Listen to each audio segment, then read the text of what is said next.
Je vais prendre un autre secteur d'activité, la production de contenu.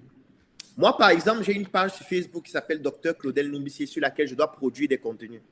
Sauf que moi, j'ai une façon de rédiger des contenus et ceux qui me suivent en ligne savent déjà quelle est ma manière d'écrire. Donc, pour pouvoir produire des contenus, qu'est-ce que moi je fais pour que les contenus restent toujours en harmonie avec ma façon de rédiger les contenus? Je vais prendre toujours cet outil. On est toujours sur ChatGPT. Je n'ai même pas envie de parler des autres outils. Les autres orateurs vont aller en profondeur dessus. Je vais vous montrer comment un seul outil peut vous permettre de faire tellement de choses, tellement pointues, pour vous permettre d'améliorer ce que vous faites. Moi, j'ai déjà eu à publier plusieurs livres. Aujourd'hui, 12 livres.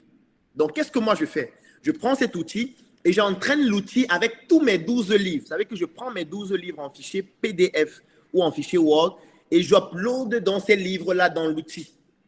L'outil s'entraîne donc avec mes 12 livres. En plus de ces livres, je donne à l'outil d'autres textes. Ça veut dire que ce sont des textes, par exemple, que j'ai publiés sur Facebook, mais qui ne sont pas dans des livres. Ce sont, par exemple, des vidéos, parce que je peux aussi uploader des vidéos. Je peux uploader des textes et tout ce que je souhaite. Dès que j'ai fini de le faire, je viens maintenant sur cet nouvel outil que j'ai créé et que j'ai entraîné avec mes livres, avec mes documents, avec mes textes. Et je lui dis, je voudrais que tu me rédiges un texte qui parle par exemple de la créativité adaptée au domaine du textile avec une de nos marques qui s'appelle SM, que je vais pouvoir publier sur ma page Facebook qui aura maximum 100 caractères ou 100 mots. Qu'est-ce que l'outil fait? L'outil va donc aller puiser dans les données que j'ai eu à uploader, notamment mes livres, mes textes et tout. Et l'outil va donc rédiger en fonction de ma façon de rédiger. C'est vrai que ça dépend aussi du prompt engineering, c'est-à-dire de la manière dont je donne la commande à l'outil de pouvoir me produire le texte en question. Et l'outil va rédiger le texte comme si c'était moi. Parce que si vous utilisez la version gratuite, l'outil, en fonction de la manière dont vous posez la question aussi, va rédiger un texte qui est standard et qui, la plupart des fois, c'est très difficile qu'il soit très impactant en ligne parce qu'on va se rendre compte assez facilement que ce n'est pas vous qui l'avez rédigé parce que ça ne correspond pas à votre façon de rédiger les textes. Donc, l'outil vous permet, avec cette nouvelle fonctionnalité, de pouvoir personnaliser votre utilisation de l'outil et d'avoir donc une expérience utilisateur qui correspond exactement à qui vous êtes et à la vision que vous souhaitez donner aux différents contenus que vous voulez produire. Et pour quelqu'un comme moi, c'est assez extraordinaire parce que moi, quand j'ai une petite inspiration, même si c'est juste de quelques mots, je vais rédiger peut-être un paragraphe et je m'en vais sur l'outil, je lui dis, inspire-toi par exemple de ce paragraphe pour me produire un texte qui soutient l'argument du paragraphe en question et qui va être adapté à tel produit, à tel service, qui va mettre en avant telle entreprise, qui va être persuasif ou percutant, ou alors tout simplement qui va pouvoir générer l'émotion de la joie vers telle catégorie de cible.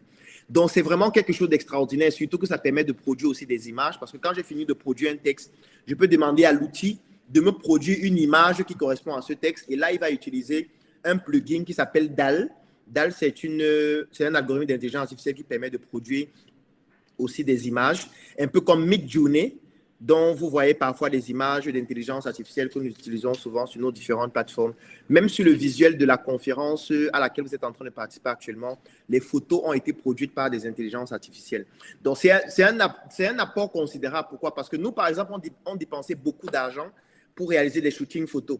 Aujourd'hui, on n'a plus besoin de dépenser autant pour les shootings parce qu'on a des algorithmes qui nous produisent des photos de très haute qualité en fonction du style de photo qu'on souhaite et qui au moins permettent de pouvoir produire des contenus sur Internet, générer des prospects et vendre. Donc, je n'ai pas envie de m'étendre davantage. Je vais entrer beaucoup plus en profondeur sur l'utilisation de ces différents outils-là.